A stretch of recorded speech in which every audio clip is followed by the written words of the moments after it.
great about that, other than trying to help people who are in a state of invasion.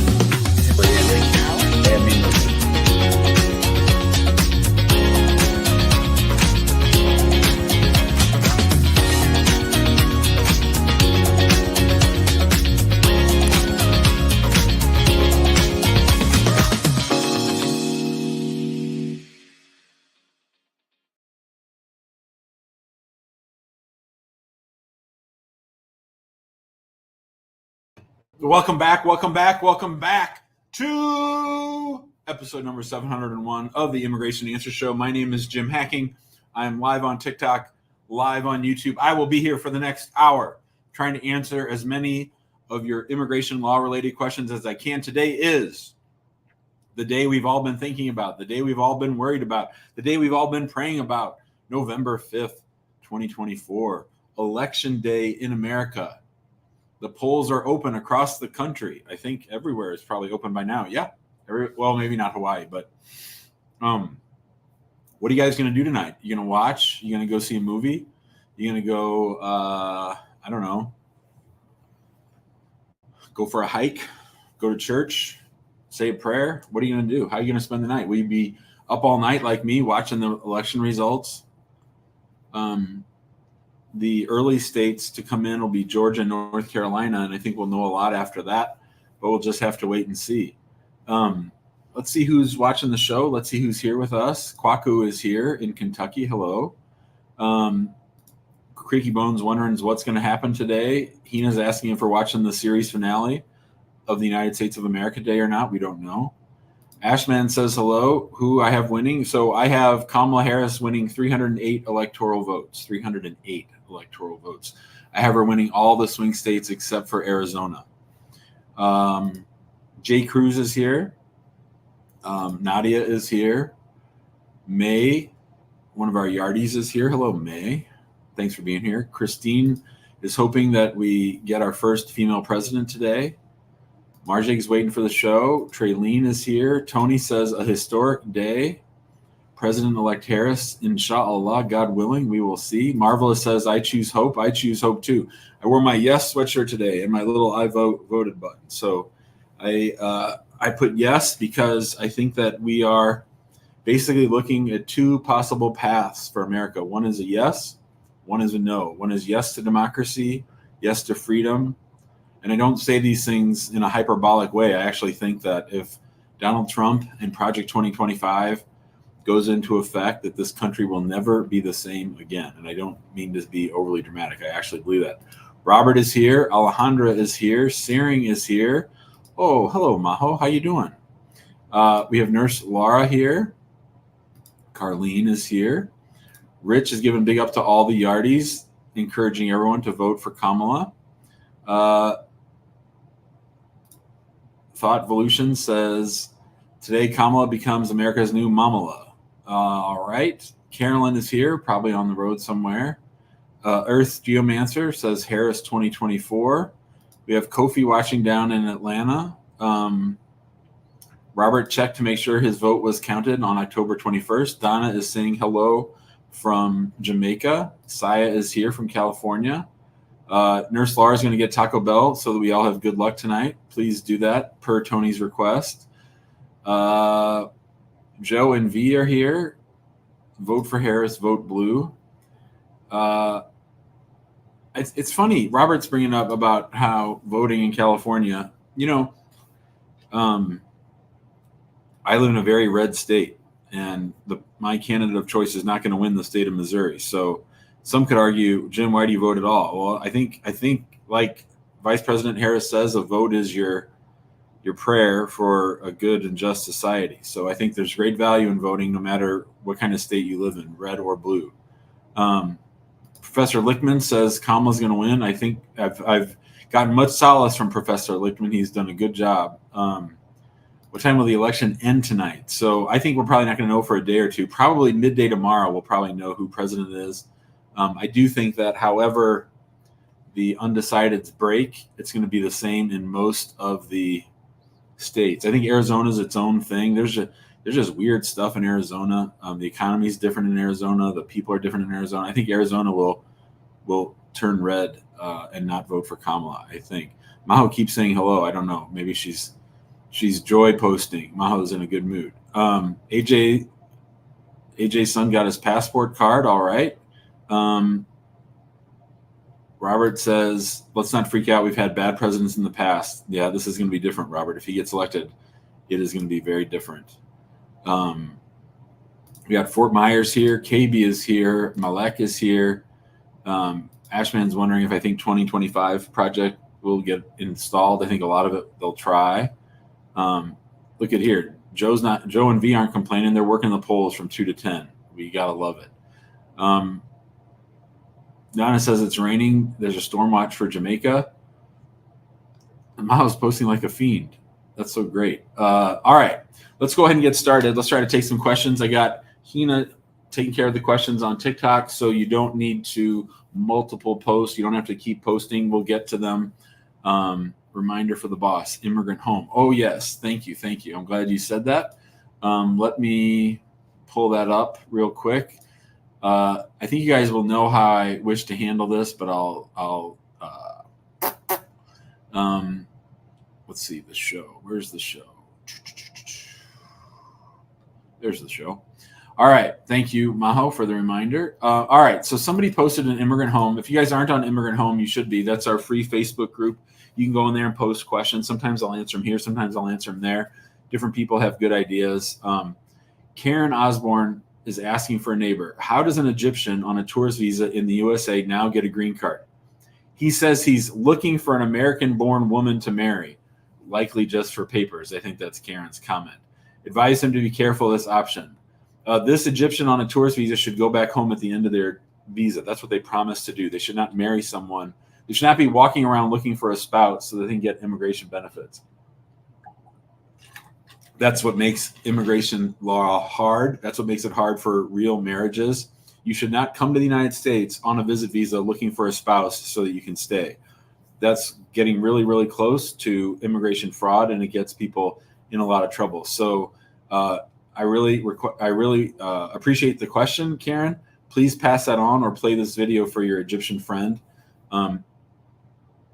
And I say that as being someone who's married to an Egyptian. If Amani were here, she'd yell at him and hit him with a hit him with a shoe and tell him to wake up and not be so stupid. All right. With that being said, let's talk to Wasim. Hello, Wasim. Are you driving? No. Hi, Jim. How you doing? I'm good. How are you? I'm doing so good. I'm so glad to hear your voice. I've been trying to reach you for like a whole week. Well, here I am. What's up? So I'm the one who read my message about the K1 visa. I came to this country with the K1 visa. Okay. And my wife, we got married. I mean, my wife. And my wife is being such a, like, I don't want to say the word. Crazy person? But she's like, it's like kind of, she's telling me, I'm not going to change your status unless you're giving me a baby. I'm not going to change your status unless you do this, that, many things, you know? And actually, she have a divorce paper. It's a dissolution of marriage.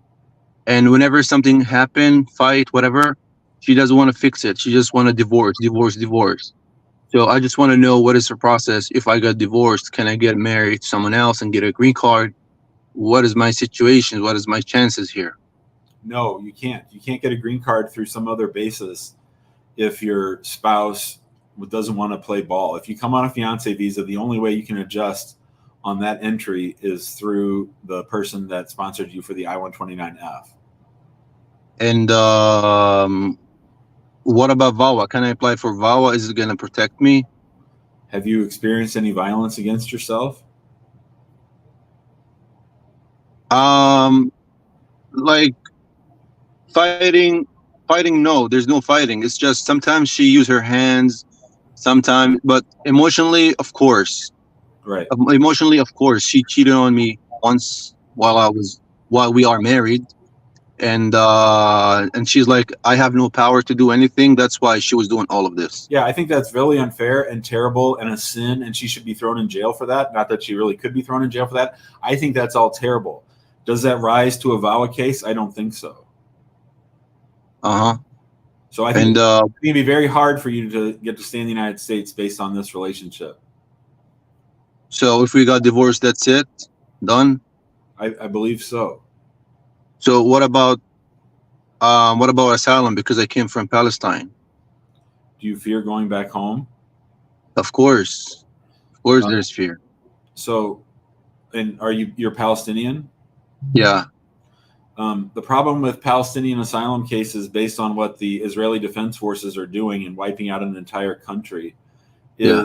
is that your asylum claim is inconsistent with U.S. foreign policy. In other words, it's very, very unlikely that the United States is going to say that a Palestinian person needs protection from the United States because of the actions of Israel. They just won't do it. Right? So, in answer to your question, legally, you could file an asylum claim. Do I think it's going to work? Probably not. Even as bad as things are in Palestine.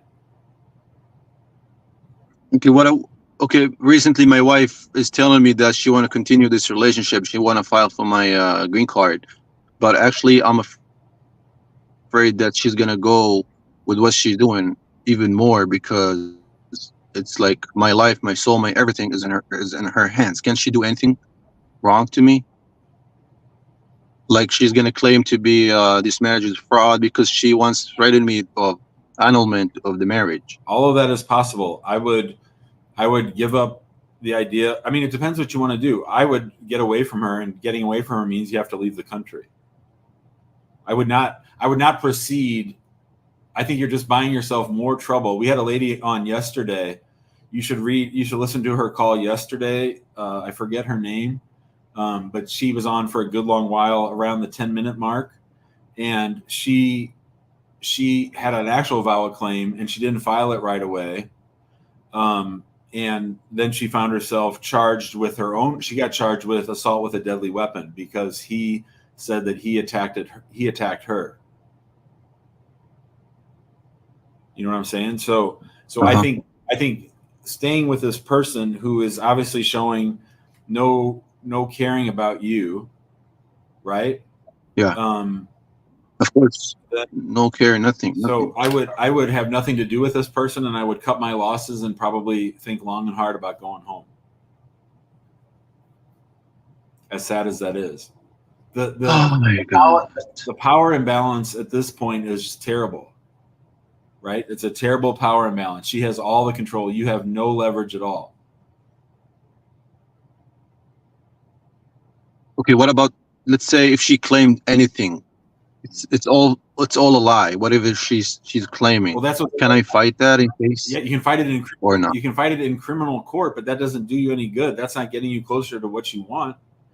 You're not going to get a green card through this person. So to me, I get as far away from her as I can because she seems unstable and out to mess you up. Yeah. Well, I don't know what to say. Sorry, was okay. So I got another story about the asylum case, because it's not only Israel wiping the whole people in Palestine. It's another story. Can we talk in another way so we can apply for this asylum? What are you talking about? Another story? What do you mean? Like, I have another story about seeking asylum. It's not only Israel I'm afraid of that's wiping wiping. What is it? So, recently there was a fight between someone and I long time ago, and this guy was keep attacking us at home, and he hit my brother many times, and he hit me in the back many times, and we pressed charges many times against them. And because his uncle is I don't want to say it, but he's in a government, and we couldn't do anything to him. That's why he keep like hitting my brother and try to do massive things to hurt us. So, you know what I mean? Doesn't sound like a strong asylum case. It's like someone who's threatening me too. Yeah. How long ago did this happen? All right. So this happened. It's been 7 years almost. It happened the first time 7 years, and then it happened again 2 years after with my brother, and then the fourth year it happened with me. I was walking in the street and he started banging my head with this hammer in my head. Why did he do that? We don't know yet. We try to reach what's up with him, what's going on. He said, "I don't like you guys. I don't like you at all." That's all. So that's not an asylum claim. Asylum claim has to be about something that makes you part of a group, or your religion, or your race, something like that. If it's just because he doesn't like you, again, I think this is real. I think you're sounding pretty desperate to stay here, and that's not a good way to go. I understand you want to stay. I understand, but nothing that you're telling me sounds like an actual case. Thank you for Yep. Sorry, advice, buddy. Jim. Yeah, sorry. I really man. need that. Yep. Good luck. I don't want to do a mistake. It's tough. It's tough when the U.S. citizen lords it over people like that. It really pisses me off. Let's go to TikTok. Election day. Atuna. My case says 1 week till decision on USCIS website. Could this be true? No, that's not true. If it's true, it's only luck. It's not because it's really 1 week away. Erica, what do you expect for the election? If Orange Hair wins, what will happen for immigration cases? I have a whole video on this, Erica. Go to my YouTube channel, type in Project 2025. I have a 20-minute video on what I think will happen if Trump gets elected. But long and the short of it is legal immigration will grind to a halt. Learn computer science. Can I apply for the NIW from back home if I have a master's in computer science? Yes, but that's going to be tough. That's going to be tough. That's going to be tough because lots of people have masters in computer science. You have to learn computer science why it would be in the national interest of the United States not to make you find an employer. Somebody named Hector Moya says I'm gorgeous. That's funny. I assume they're talking about me, Hina. That's funny. We were watching The Lincoln Lawyer last night, and it's all about Hector Moya. So I appreciate the shout out from Hector. Tabi Wabi 13. What qualifies for a hardship to bring a spouse here? A medical one, to be more specific. Tabi Wabi 13. I don't believe that they give hardship expedite requests. I don't think they grant those very often. I've had people where one spouse is dying or about to have a high-risk pregnancy delivery, and the State Department won't give them expedite. They won't grant their expedite request based on hardship. Kayla, any news on the PIP program, keeping families together? No, it's all still tied up in court. I haven't really been paying attention to it because it's just going to be a slow process. Forever Blessed Kitchen. My stepdaughters are in Jamaica. Do I need to upload separately on their I-130 differently from my wife's? If you have different I-130s, I would say you want to have evidence for each person. All right, we'll come back in a little bit. Maribel, hello. You're on mute. I'm sorry. Hi, how are you today? Great. How are you doing? Yes, fine. Thank you so much. I have a few questions. It's nothing about me. I already figured out everything, so everything is okay now. I don't know if you remember me, but it's about my brother. One of my brothers filed for him like 23 years ago, and he get a letter now that he's approved, so he can be a resident, of course. But like 3 years ago, he requested for a visa, tourist visa, like a DS-160, I guess. That's the form that he filled out. And he was approved. So he came like last year to the United States.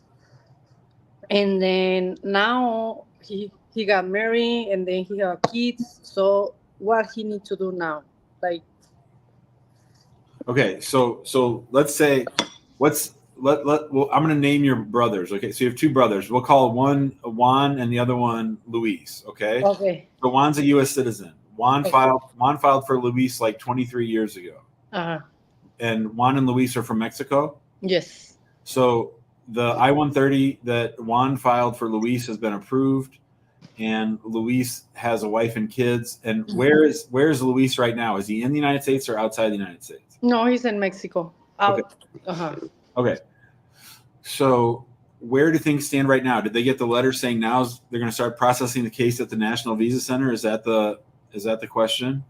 They want to do that, Yes, they wanna be here. I mean, they wanna be in the United States. They wanna get their resident, the permanent resident, instead of Right. getting just the visa because they just tourists. They can be here for a long time. Sure. So, how old are the kids?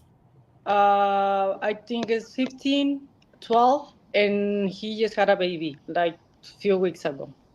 Okay. So, where exactly do things stand? Have they paid the visa fees and filed the DS-260s? Has that all happened?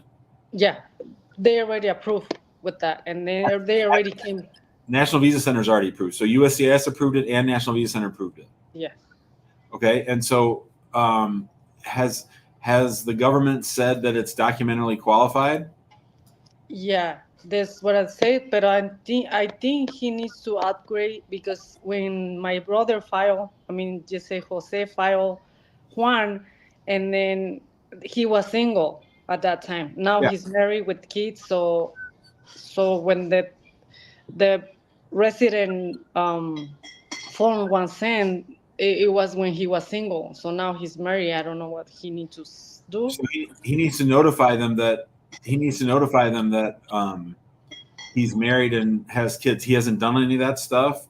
Not yet. He just got the letter like 4 months ago, and that the letter says that he had a year from the day that he got the letter. So do something, and he didn't do anything between the like 1 year. The case is gonna be closed. So when did he get that letter? April 20 something April. And he hasn't done anything since? No, because the wife was pregnant and they just went away until the baby born. So he's just born like 2 weeks ago. Okay. Well, I would say that your brothers probably need help and they need an attorney because there's a lot to do. They have to notify the State Department. They have to get them to reopen the DS-260 so they can add all the family members, and they've got to provide proof of the marriage and all that stuff. Oh, okay. I got it. One more thing, I remember that you told me last time that I called, that I talked to you, that you said when he filed the form. I mean, yeah, the form, the DS-160 is one question that they ask you about is somebody File an immigrant petition for you. and then he already find out with his lawyer in Mexico, but she said that she can give you any papers to him, so he doesn't have any papers for the DS-160. But she told him like she put a no. She said he explained her like his situation, like my brother have a petition in me. I'm still waiting for my resident permit, but she told him like, oh, don't worry about it. Visa is different. It's nothing to. Yeah, that's why you don't use notarios or fake lawyers. That they do that because otherwise you don't get the visit visa. So Yes. so that's going to be a problem. Yeah. So you think there's any chance that he can get the resident or? Yeah, I think so. I think. I mean, it's going to be tough. They might not give it to him, but he should certainly still keep trying. I wouldn't give up yet. But there's any way that they can take it out the visa, the tourists, in case they didn't approve the resident. Well, so here's the thing: if they get in trouble, so what the trouble would be what's called a misrepresentation, that your brother, even though he did it through an agent, misrepresented the fact that someone had filed an immigrant visa petition for him and he lied about it on his DS-160. If he hadn't lied about it on the DS-160, they wouldn't have given him the visa.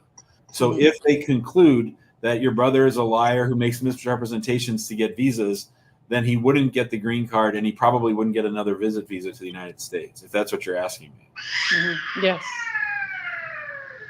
Oh, okay. But I mean, it's not point that he needs to lie because he was waiting for his paper. He just want to come back soon. But that's what I think is the argument. But remember, they don't want to give him the benefit of the doubt. They want to keep him from getting a visa because they're not nice.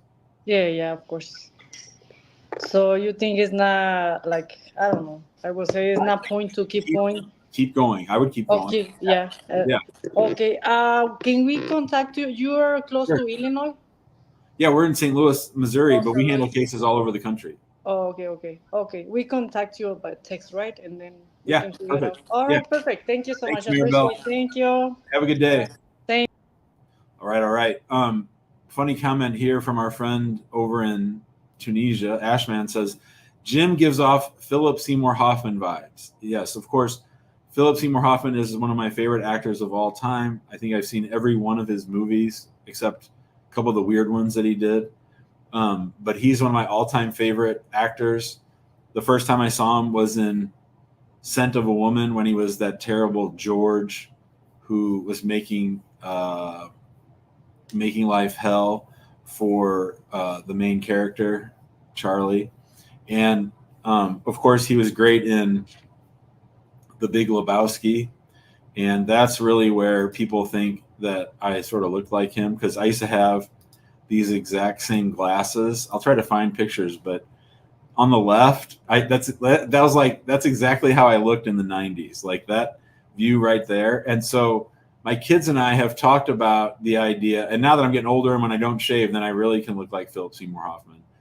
His hair is a little lighter than mine, more red, but mine used to be red too. So that's sort of funny that Ashman picked up on that. My kids think, and I've talked about this, that one thing that might be fun would be every Halloween for me to be a different Philip Seymour Hoffman character in from each of his different movies. So like I could be Capote, Truman Capote. I could be the manager of the Oakland A's. That would be sort of fun if we did that. But definitely miss him and miss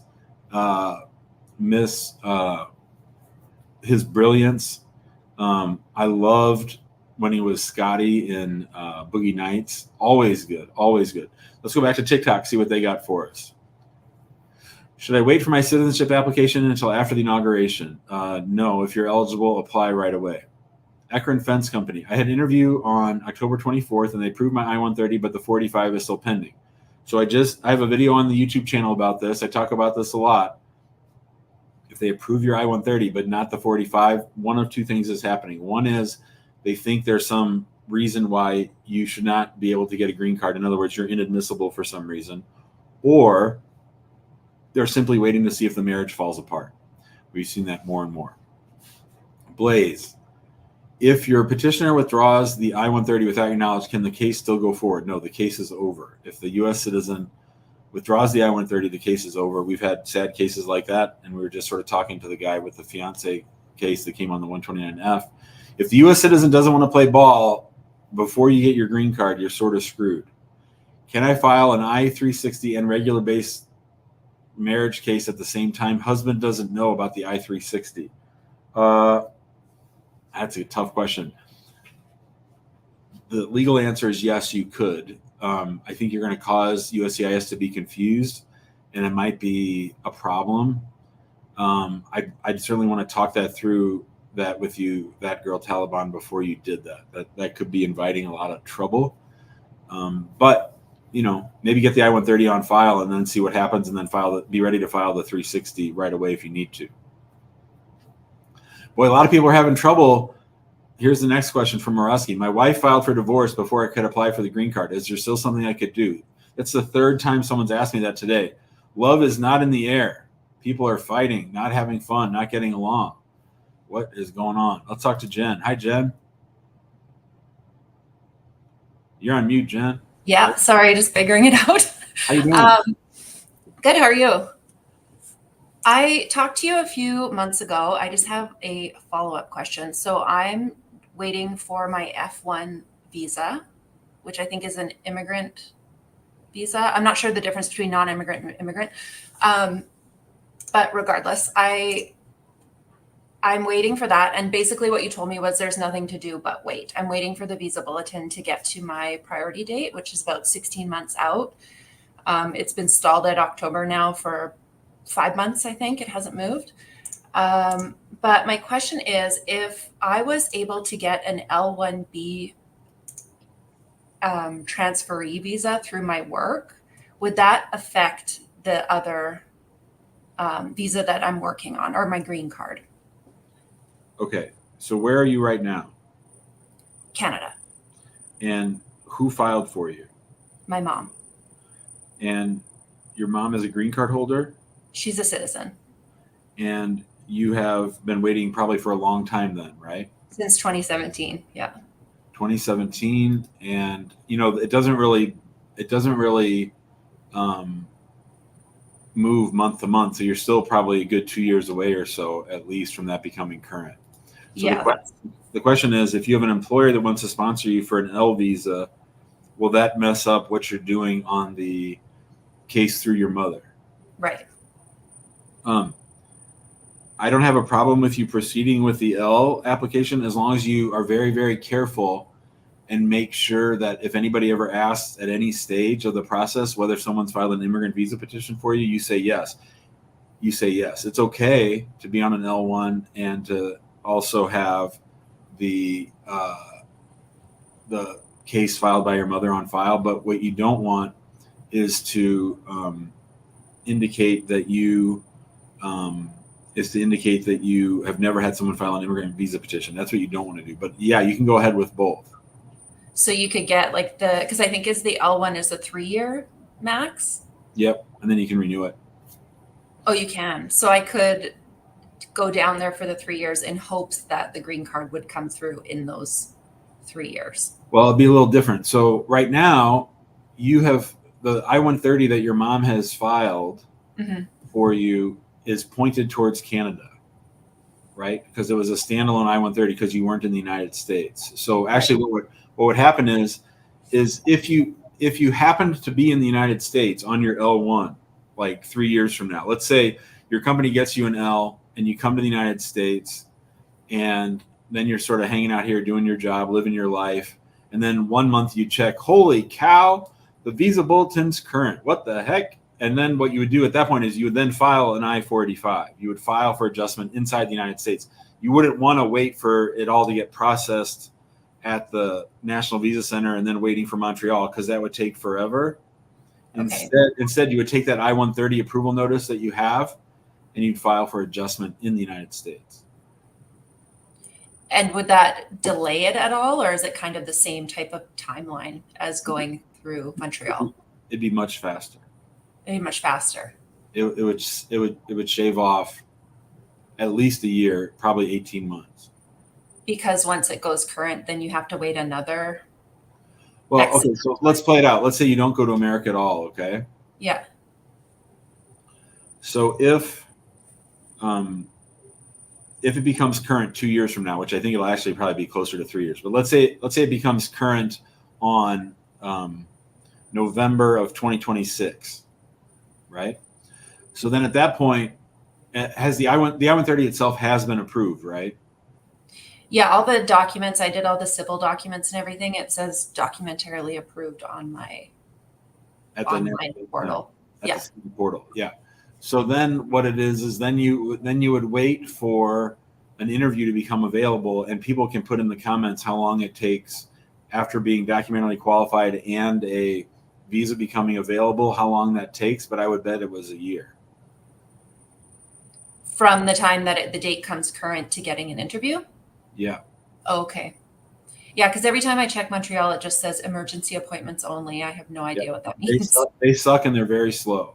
Okay. And they're the only option. So it is possible to get the L visa ahead of time. And as long as you're always honest. Yep. Okay, great. That was all I wanted. Thanks, Jen. Thank you. See ya. Let's take a look at that visa bulletin. I want to explain something for you guys. Okay. So this is something that's really confusing with immigration law, and it comes up. It's good to know. All right. So everyone knows that if you come to the United States on a non-immigrant visa, the F1 student visa, that's the F1 student visa. That's a non-immigrant visa. If you come as a derivative, as in the spouse or child of an F1 visa holder, then you're on an F2. Okay. So that has nothing to do with, this is only USCIS and the State Department will do this. Also, there are the family preference categories that are called Fs. And these are for immigrant visas, right? And so there's F1, F2A and F2B, F3 and F4. So you can see how some people would get confused between the F1 preference category and the F1 student visa because USCIS uses the same name. But if you look there on the immigrant visa side, the F1 is for unmarried sons and daughters of U.S. citizens. I think that's what she just said she was. So that's probably why Laura and others were confused. But that's really how that works. So it's confusing. They use the same abbreviation for both kinds of cases. Yeah, that's right. In any case, they shouldn't have named two different things the same. Exactly right. But of course, they're not trying to help people. They're confusing people. Neil is here. Hello, Neil. You're on mute, Neil. You are off camera. Hi, Jim. How are you doing? Great. How are you doing? I'm good. A little anxious about the elections, though. That's it. For sure. So I had a question for you. First, congratulations for 700 episodes. Thanks. Thank you. My question is, I'm on H-1B around here, but I recently got laid off. I am supposed to get married to my fiance in the next week or so, which we were planning from before. But because this layoff, I'm worried about my legal status. I know I get 60 days from the date I was laid off. If I get married within those 60 days and submit my documentation, I get a receipt notice. Does that makes me not legal if am not able to get a job later on? So when was the date of your layoff? 30th of September. And let's say, well, and so your question, you're worried about not being able to work while the spouse case is pending. Is that what you're worried about? No, I'm worried about not being on a legal status. I want to be legally here. Yeah. Okay. So, yeah, if you file within the 60 days, you'll have a clean set. Your spouse is a U.S. citizen, right? Yes. So, if you file within the 60 days, you will have maintained your status all the way through. But let's say that you called me a year from now. Let's say, Jim, I got laid off back in September of 2023, and I've just been hanging out here in the United States. My wife and I just got married, and we want to apply for a green card. I want to get a green card. I want to get back in status. All that would be forgiven, right? The fact that you were out of status would be forgiven. So I think it's good as an overall goal to get it on file before you run out of status. But I don't want you to be completely stressed out about it. If you're understanding what I'm saying. Okay, so as long as I came in legally, it's fine. Yeah. Okay.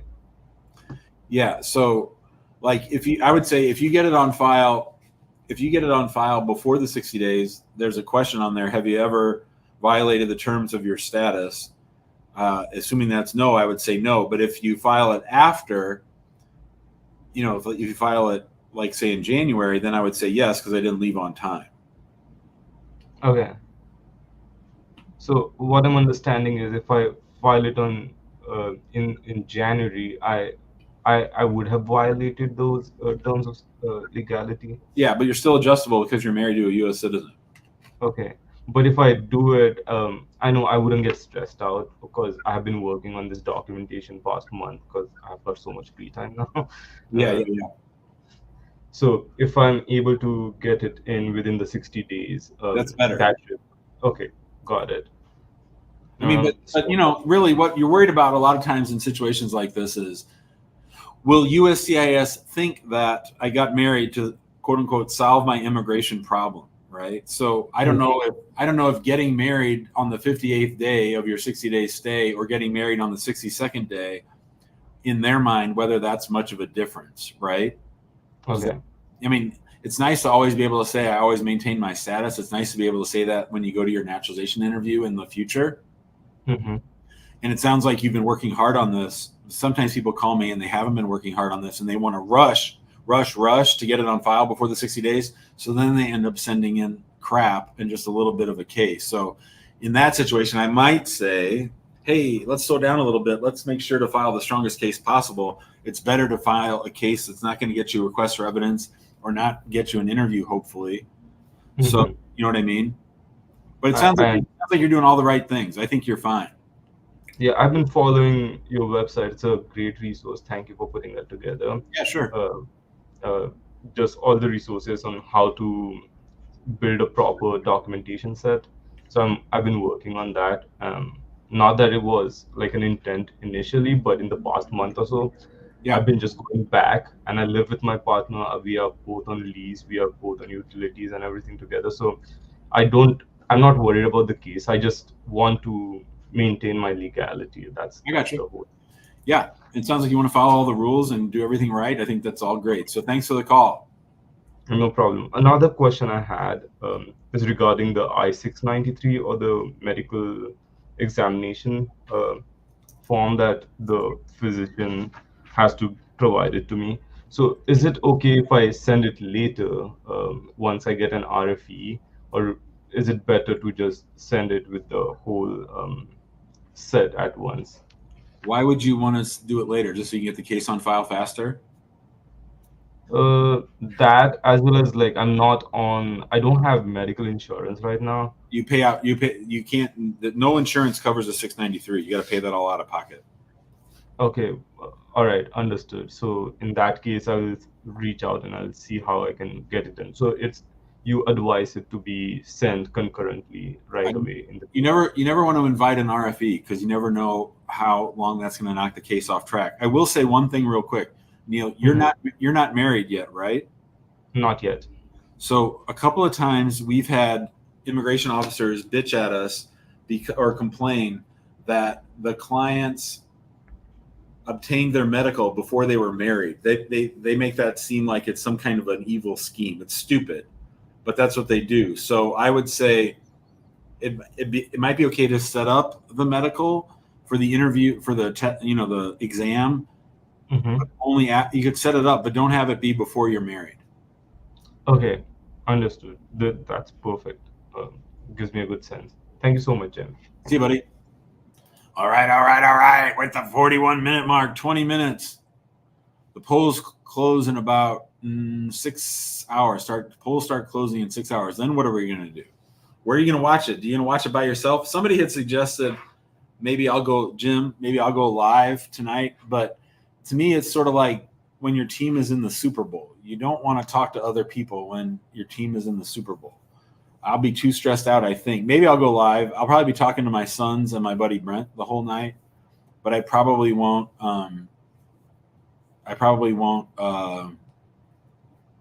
be wanting to talk to everybody. Ryan says the medical tests are covered by insurance. So see what Jim knows. So that's great. Hopefully Neil's still listening. I don't know. I might do a live stream. We'll see. If I'm in a good mood, I will. If I'm in a bad mood, I won't. Ha ha. All right. Ehab is here. Hello, Ehab. Hi, Jim. How are you doing? Good. How are you doing? Fine, thank you. I finally got the interview date in the American Embassy in Cairo for the I-130 interview. Great. I was wondering about the type of questions.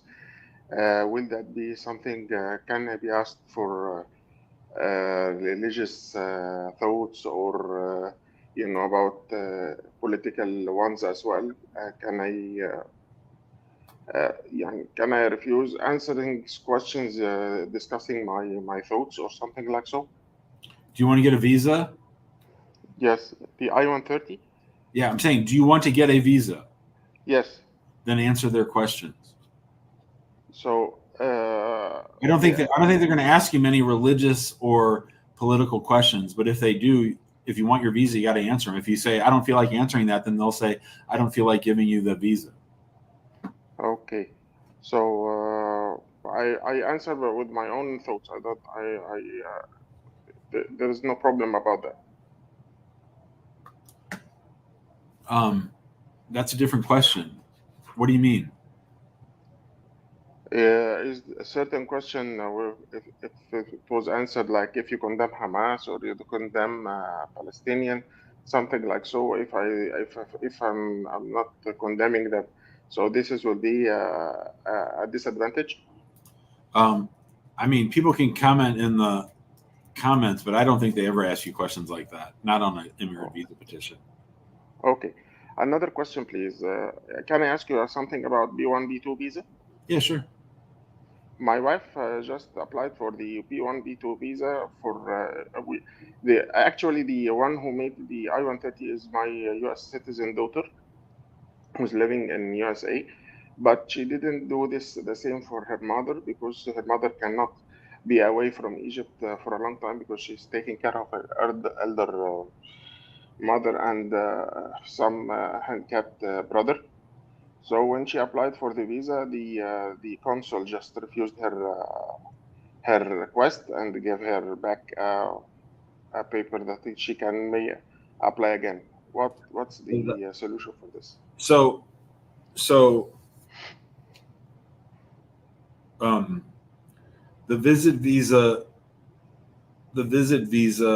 So first of all, if you had asked me before you started the process, hey Jim, I'm about to go through this whole process. I have a wife. Like you and your daughter's mother are still married, right? Yes. If you had said, Jim, I'm getting a green card through my U.S. citizen daughter, and my spouse, she doesn't need it right now because she has to take care of her mother, I would have said, Ehab, I understand what you're saying, but I would have had your daughter file for both of you for this exact reason. Because once Ehab demonstrates immigrant intent and says he wants to live in the United States and have a green card, then they just automatically assume Mrs. Ehab wants that too. They automatically assume that because there's a U.S. citizen child over 21 in the United States, they pretty much assume mom and dad have immigrant intent, even if dad never applied for the I-130. But once there's an I-130 on file for dad, they're almost always going to say, mom has immigrant intent too, even though you told them that she has a sick mother, or when your wife went to get her visit visa, that there was a sick mother involved. They don't believe anybody. Like they view it one way. So I would have said, go ahead and apply for an I-130 for mom too. Just it's easier, keep it all together. And then once she has her green card, she can come and go, or she can have a reentry permit and stay out for a full 2 years. But separating you from your spouse on this immigration journey probably wasn't a great idea. So this will be a problem because the I-130 for myself it took around 2 years to be. Another reason why you should have done it together. So I think this might come up at your interview. Hey, Ehab, what's the deal? And what I would do if I were you, Ehab, is I would go ahead and apply for an I-130 right now through your daughter for your wife, so that when you go to your interview, you can say, yeah, we screwed that up. I should have applied for both of us together. She's got a dying mom. She does want to be with me. We're still together. We're not getting divorced or anything. So we filed her I-130 after we talked to a lawyer and figured out how things really work. Can I do I-130 for her now while my interview is next month? I would say yes. Okay. So thank you, Jim, for your information. Good luck, Ehab. Let us know how it goes, okay? Okay, thank you. See you, buddy. All right. I was only joking about strawberry chips. There's a big discussion about comfort chips and eating tonight. I'm sure people are going to eat and drink a lot of weird stuff tonight, trying to get through the day. What am I doing? Comments or TikTok. All right. Thoughts on someone from Ukraine who stayed past their work visa but gets married to an American citizen? As long as they had a visa and haven't violated the terms of the visa, if they marry a U.S. citizen, that should be fine. AMSA, would it be possible to still obtain a B1, B2 after cancellation without prejudice by a consulate? Probably not. It's possible, but they probably won't give it to you. Johan, do I add my U.S. citizen born child to my DV lottery application and DS 260? Sure, you list all your children, even if they are already U.S. citizens. God is good. Hi, I-130 is 8 months, while 45 says actively reviewing. I thought it would be the other way around. God is good. You don't listen to any of those online updates. They don't mean anything. They're dumb. My son did the I-130, I-485 for me. This is Samuel Bacardi. Now my daughter became a citizen. Should I upload her certificate? Sure. Can't hurt. Nazar, can I expedite asylum dismissed application I-130? Can I expedite asylum dismissed application I-130 approved New York? I can't understand that question. Kevin, I've been waiting for 18 months for my I-130 to be approved. How can I inquire the status? Something's probably wrong, Kevin. You might need to sue them on that one. Kim Germain, if I filed my form backwards, I think I did the asylum, then the work permit, but then they told me I have to go to biometric. I did, but do I reapply for the work permit? No, you do the work permit. You can do the work permit after the asylum. That's okay. But yeah, you don't just go to the biometric and tell them you want to proceed on the 765 you have on file. Blissful Miss 876. Can my husband write to immigration to have my immigration visa canceled after it's issued? They can try, but that's going to be tough. Cinnamon Roll. My daughter and I are already DQ'd. It will be 90 days on Thursday, so I don't know when we'll get the interview. That depends on which embassy it is. You can post in the comments on YouTube which embassy, and people will tell you. Most are taking about a year. All right. Got time for a couple more callers. We're at the 50-minute mark. Let's say hi to Joe. Hi, Joe. Hi, Jim. How you doing, sir? Hey, buddy. How are you doing? I'm good. Jim, can I go off? I'm in the camera. Done. Thank you, Jim. I just got my I-845 approved just last 2 months, but I got a job just close to where I was living with my wife, so I moved my job place and come every weekend. So last week, my wife told me that she's traveled with her friend to Louisiana for a birthday party. So I called my in-law and told her that this is what my wife has told me. And she said, okay. I just verified from her that if she's aware of her that she's traveled. So she went to Louisiana. We spoke, we talked, and she said everything is fine. So the next 2 days, I tried to call her, reach out to her. I can't get her. And I called my in-law to and asked that, as my wife has reached out to her. She said no. They were also talking, but no. So we were all worried for like 2-3 days, and my in-law called me that they have arrested my wife. And I said, wow, what happened? So then she told me that they were driving. My wife was with her friend. They were driving very speed, and the police pulled them, and they were not willing to stop. So they chased them and they caught them. After caught them, then they do a search in the car, and then they notice that they have drugs in the car, like weed and maybe some cocaine. I'm not sure, because my in-law told me that there's some partlet or whatever. She mentioned some term. But my wife don't smoke. So I was wondering what happened there. So she told me that it's for her friend. So immediately they arrested them. They sent all of them to jail, and they are doing their investigation. And now she's still in jail.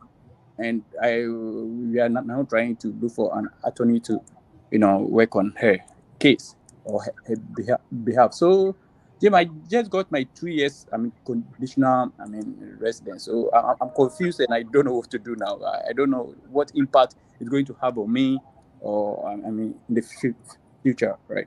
What country are you from? I'm from Ghana. Did your spouse ever have any criminal record before now? No, never. And your spouse is in jail right now? Yes, sir. When did your spouse get arrested? Last weekend.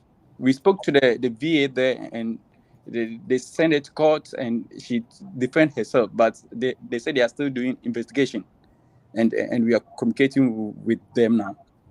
Where is the jail that your spouse is in? It's unless I check. Just like what state? In Louisiana. And where are you? Are you in Louisiana? No, I'm in Texas, where I live, but I'm working around our home. Why wasn't your spouse in Texas? Why was your spouse driving around with drugs in Louisiana? No, she told me that they are going to celebrate one of her friend's birthday. So they drove from San Antonio to Louisiana. And after 3 days, this happened. Okay. Were you in status at the time you married this person, or were you out of status? I was in status. And did you have an interview on your case or no? No, sir. Interesting. Okay. Mm-hmm. So have you talked to your spouse? No, we are all trying now, but we spoke to the VA. The VA? I don't know what the VA is. I think the state attorney or whatever. The DA, the district attorney. Yes, sir. Okay. Does your spouse have a lawyer? No, we are now working on it. We spoke to a few of them, and they said they want 50 grand. And my in-law told me that she don't have that money. Me too, I just started working, and the bills, everything is on me. So, Okay, so do you have a question? I don't understand what the question is, Jim. What's it going to look like, Jim? When I file, did you get a 2-year green card or a 10-year green card? 2 years. So, Jim, when I file my I-751, are they going to figure out that my wife got arrested for drugs and pled guilty to something or got convicted or something? Yeah, and then so my not good. It's certainly not good. I don't know. I mean, if they think that someone is involved in criminal behavior like transporting drugs, then they think that person is more likely to be involved in criminal behavior like marrying someone to give them a green card. No, she's. I mean, our marriage is very real, and she's okay. Actually, this is a very unfortunate because she's not into anything like that. But she told me. Well, if my spouse got arrested a week ago in Louisiana and I was in Texas, I would drive to the jail and see my spouse that next day. Right. The thing is, my in-law told me to hold on. I mean, they are. I don't give a shit about the in-laws. This is your spouse. Fuck the in-laws. Right. If my spouse got arrested and was sitting in jail one state over, I would leave Texas and go to Louisiana to see my spouse, and I'd say, "What the fuck?" Mm-hmm. I wouldn't let a week go by without talking to my spouse. Right. And I would hire a public defender or a lawyer right away. I think this is a big mess. I think this is going to hurt your chances of getting a 10-year green card and citizenship. Well, might not. Mm-hmm. Hopefully not. Mm-hmm. All right. Good luck, Joe. All right. Thank you. Cool, buddy. Yep. Tista's been waiting for a good long while. Hi, Tista. Hey, Jim. Good morning. How are you, man? I'm great. How are you doing? I'm not bad. Well, Jim, I got my green card the 22nd, 24th of the 24th of February, 2022. Okay. So I want to know, when can I file for my citizenship? Did you get a 2-year green card or a 10-year green card? I get a 10-year green card. And it was based on marriage to a U.S. citizen? Correct, yes, sir. So you said February of 22? Yes. So do you know what date in February? Yes, February 22nd, 2022. 22nd. So I would say I would apply on December 1st this year. Everything okay is with the marriage? Yes, sir. We're still together. Yeah, I think you're good. So you said, can I file my citizenship the 1st of December or? Yeah, I mean, you don't want to file it right on the 90 days before. I usually like to wait a week. So I would say, yeah, December 1st, I would apply. Okay. All right. Thank you, man. Good show. Keep it up. Thanks, Tista. See you, buddy. All right, Ben's been waiting. Hi, Ben. Oh, no, Ben's frozen. That means Ben is gone.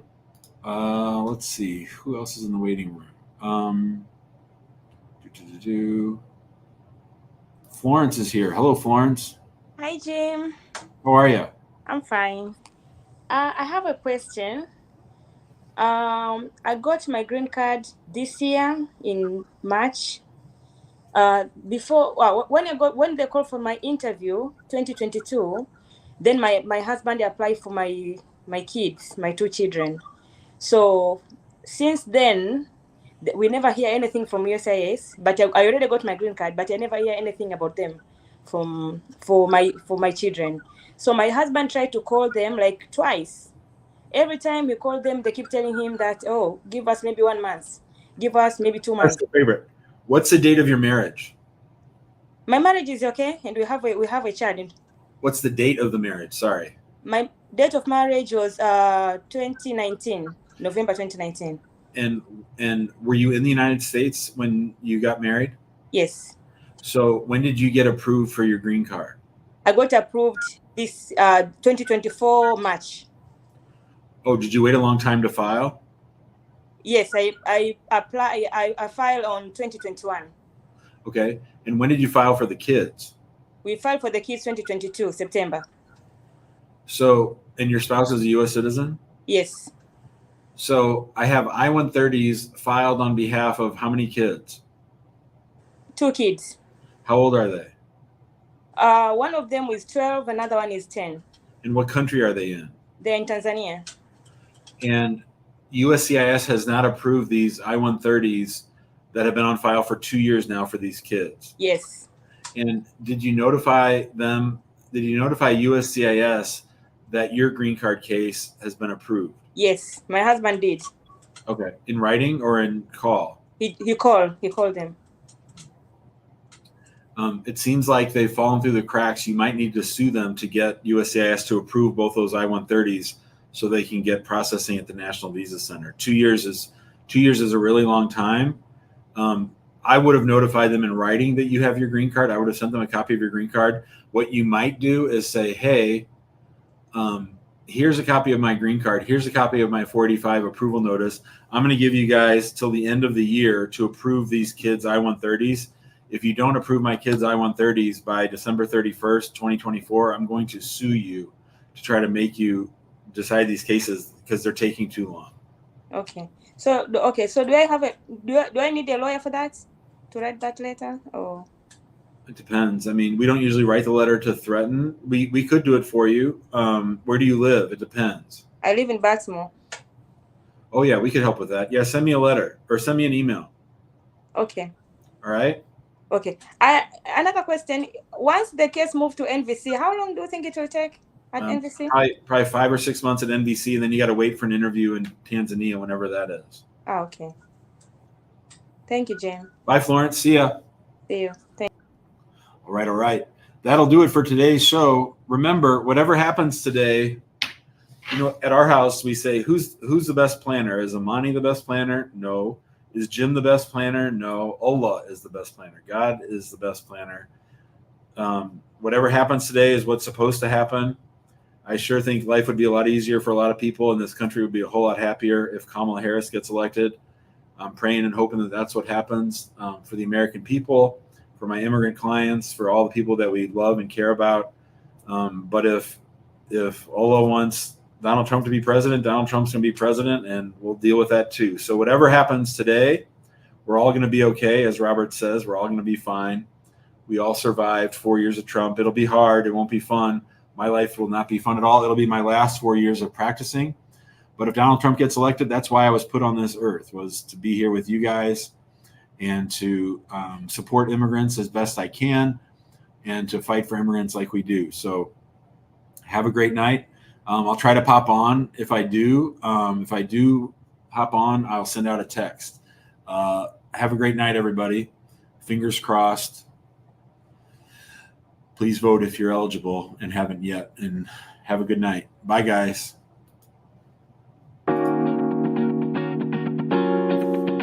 I'm great about that, other than trying to help people who are in a state of invasion.